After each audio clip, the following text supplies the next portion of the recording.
Well, hello there, welcome back to EU4. Today I'm going to be making a short tutorial on how to create a 93% core creation cost reduction Ottomans. A lot of people asked me during the stream on how to do this, and I will be doing a full let's play of this. In fact, that'll be uploaded shortly after this video. I think I'll put like 6 hours in between or something along those lines, and then new video of this will come out every 6 hours. But in the first episode, I didn't really explain how to do this. Well, I sort of mentioned it, but I figured I'd make a nice little tutorial video. But first, a little bit of backstory, because this needs a little bit of backstory. So, a player named Barbecue for the Win, he is a pretty well-known player in the EU4 community, and he played a game as Kilwa, and he formed Italy, became the Holy Roman Emperor, and after that he went Coptic as Kilwa, because Kilwa is a tribal monarchy. Now tribes can switch into tribal despotism, which gives you a core creation cost reduction, -5 if you're a duchy, -10 if you're a kingdom, and -15 if you are empire status. So what he did was he did that as Kilwa, and he got up to, I think, -85% core creation cost reduction. Don't quote me on that. So that was amazing, because he could core everything really fast. But that got me thinking, that could be qualified as an ascended Super Saiyan. But what happens if you go one step further beyond and become a Super Saiyan 3, and how would you do that? Well, Italy has -25% core creation cost reduction in their ideas. Now the Ottomans have -33%. So I figured, how would I get the Ottomans with a tribal government, and other than that, do basically the same thing that he did, but just a smidge better, right? So, how do you do this? Well, you start a game as the Ottomans, and yeah, you can do this on very hard, normal. We'll show it on very hard, I suppose. Just gonna do this as quick as possible, and you're probably gonna see some jumps in between.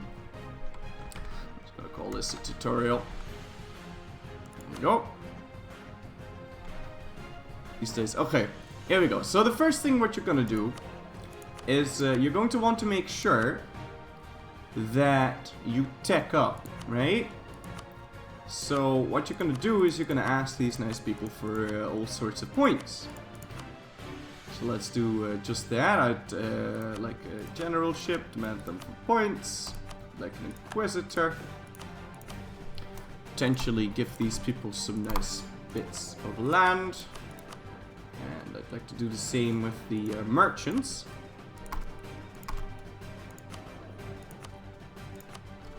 Put an admiralship there and give them one more province. There you go.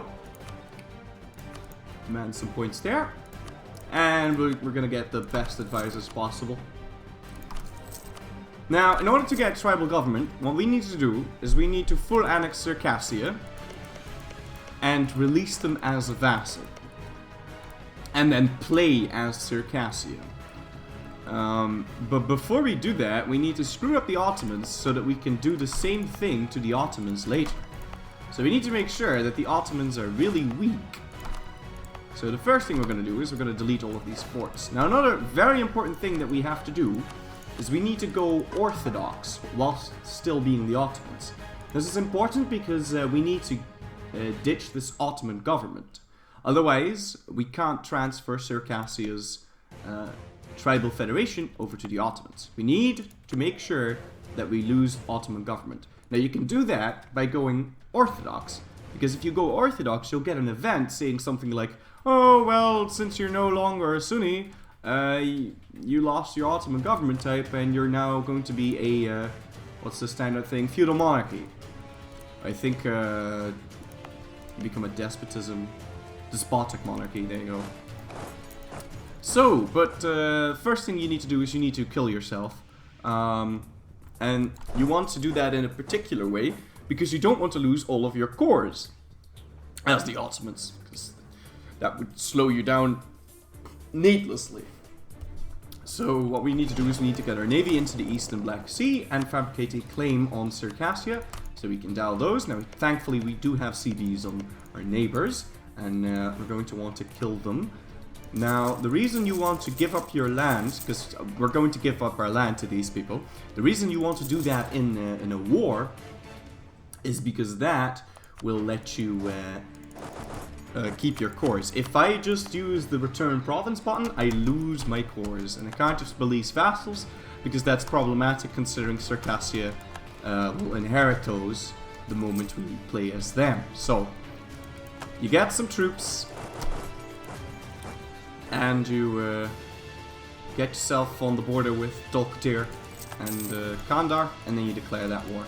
Now, you don't need to worry about loans or corruption or anything. The only thing you need to worry about is losing your land, because those loans are going to go away. Not only because you're going to go bankrupt. So be careful with setting these people as co-belligerents. You don't need to.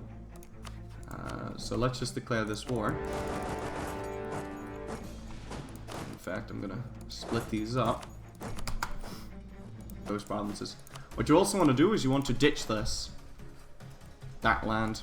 You can give them land up here, that's fine. They'll get too influential, it's not going to be that much of a problem. This land being revoked is more important than anything. Okay, and now let's piss off the Dhimmi. Impose a tax. And revoke these provinces. Okay, perfect. We can also get our CB on Circassia, so let's do just that. And declare war. Well, you have to wait a day to get the CB. There you go. Let's declare that war.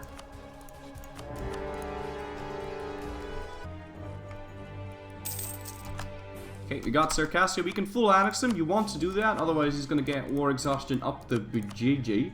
So, full annex them. We don't release them yet, though. And we're going to want our troops somewhere else. Okay, finally have Dolkadir siege down. So, let's offer to release. There you go. Alright, sweet. So, you got Dolkadir siege down. Now you can offer to release shit on Dolkadir. Let's not ask for Circassia this time.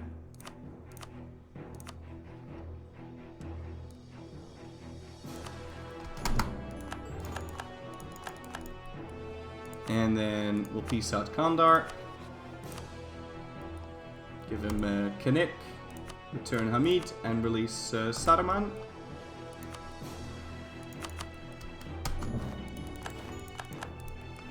Right, now you accept these demands. I'm now Orthodox. Now, within a month's time, I'm going to get a message saying something along the lines of, well, where you are... You're Catholic now.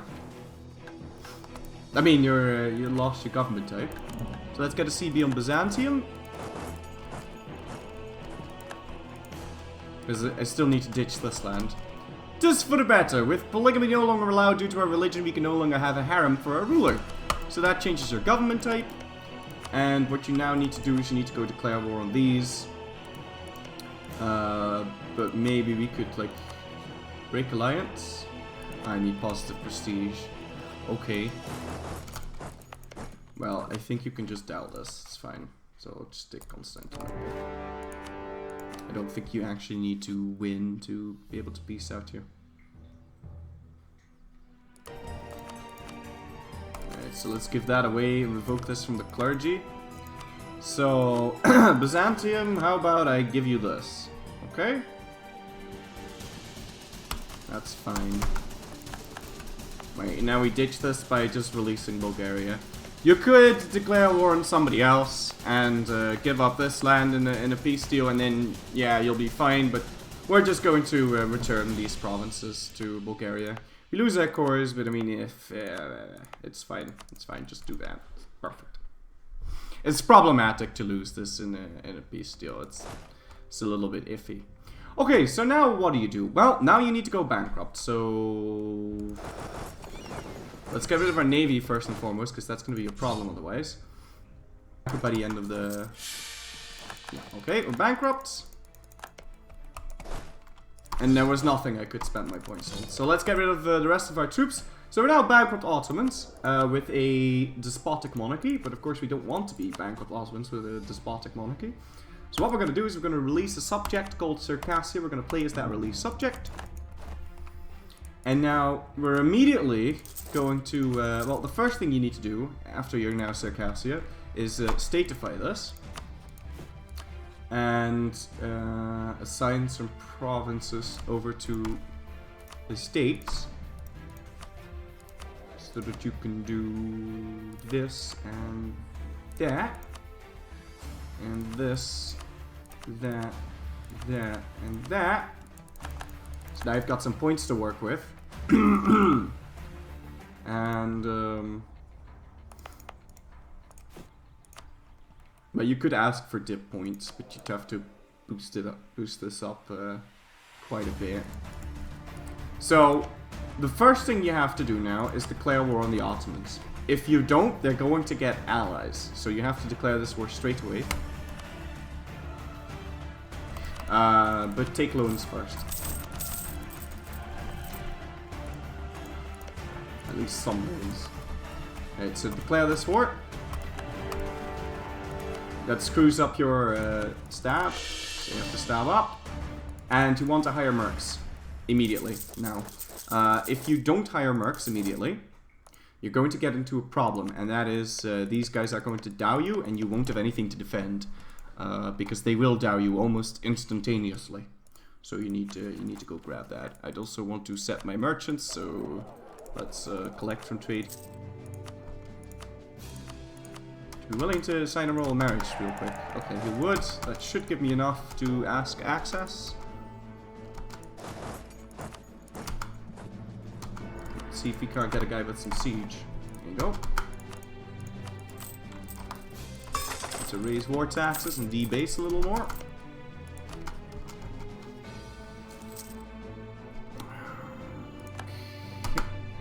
Access. Let's march over. Now, the essence of this is speed. You need to be fast before the coalition declares, preferably. You want the coalition to declare, but not right now. Not whilst you're in your...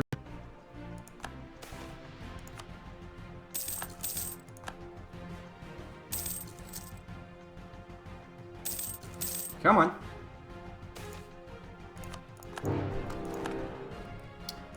Yeah. Right, so that's really unfortunate, the fact that they declared the war already.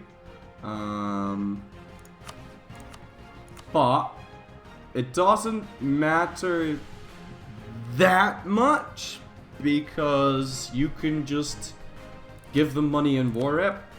Because you're Circassia, there is nothing that they can, like, take away from you. But it is really bad. So if you're going for the full optimal start, you want to restart at this point. But I mean, that's a little bit chance-based. Of course, they want to declare the war, but they can't ask for anything, right? So you can just give them money and war reps, and you'll be fine.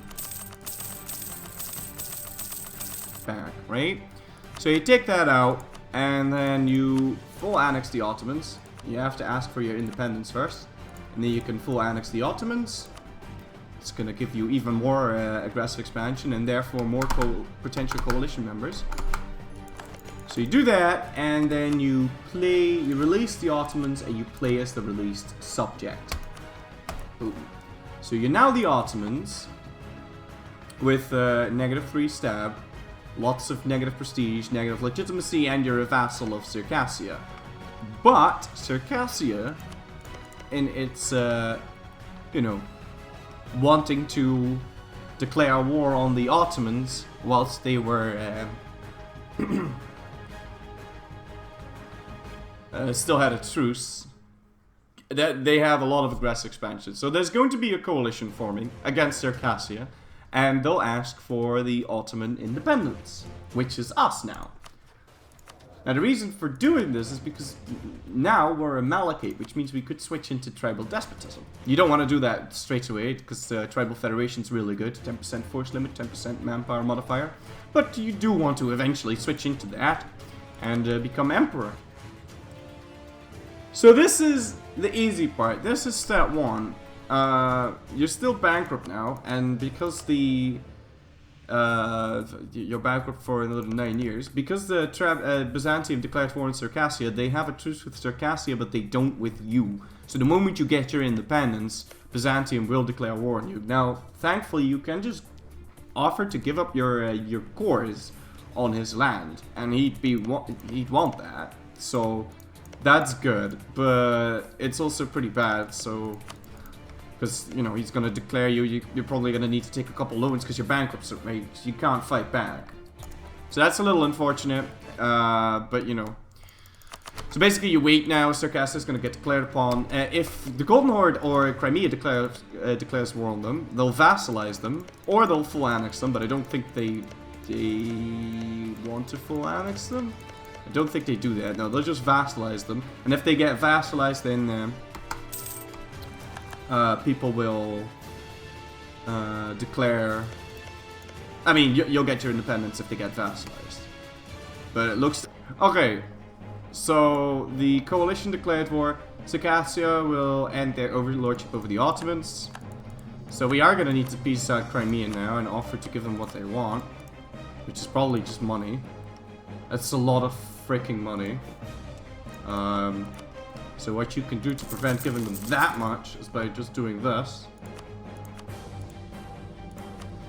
Spend all your dough. And then do this again, and you don't need to give them that much money. And do the same with the Great Horde. You can't send 2 peace deals at the same day. So we'll do the same with the Great Horde. It sucks that you have to do this, but it's the best way to get out of it. And then you cancel building those units. So you're now independent. Like I said, it's sad that Byzantium declared that war. Otherwise, you'd be completely safe for the duration of your bankruptcy. And then you can just reconquer all of this, because you kept your cores on all of the stuff that you just gave away, except for Bulgaria, because we returned province. But yeah, so you're now independent. So now what you need to do is you need to go Coptic. Well, no. Hold on. Now what you need to do is take back your cores. Right? Then you want to go Catholic, become the Emperor, and pass all of the reforms up to Erbkaisertum, or get religious peace. If you get religious peace, you only need to get up to Reform the Hofgericht, because it gives you 10% core creation cost reduction, and you want to max out core creation cost. So, you pass it up to here. And then, if religious peace happens, you can then go Coptic and, you know, get that 10% core creation cost that Coptic gets. Or, if the League fires and the Protestants are too pussy to declare the League war so that you can get religious peace, you have to just wait until it ends. Which is shit, because that takes a really long time. But then Catholic becomes the dominant faith, and then you have to pass all of the reforms up to proclaim Erbkaisertum, and then you can just switch into Coptic, and you won't lose emperorship. If you get Erbkaisertum, you can't lose emperorship anymore. You can even go Republic; it doesn't matter. But you don't want to go Republic. So, what will this achieve? Well, if you become a Coptic emperor after proclaiming Erbkaisertum or religious peace, and you get millets and admin ideas, and you switch into tribal despotism as an empire, you get negative 15% core creation cost here. You'll get negative 93% core creation cost reduction, which allows you to core every province in the game in 2 months. And after admin efficiency, after you get the final admin efficiency, for every 9 development province, you will pay 1 admin. 1 admin for every 9 development. So yeah, and provinces with like less than 4 development, it'll say it's gonna cost you 55, but it costs you literally 0. So that's pretty funny. Now, with that all being said, and without further ado, let's get right into the video. No, that was pretty much it. So I'll try to cut this into little pieces and hope that it's gonna be a nice, clear, short tutorial. If you want to see the full playthrough, please be sure to hit the subscribe button and click that little bell sign next to it, so you get notifications when I upload a new video. Should be every 6 hours. And yeah, please be sure to leave a like if you want more people to see this. And leave a comment, tell me what you think about this. And yeah, that'll be that. Anyway, guys, thank you for watching. And see you guys next time. Bye.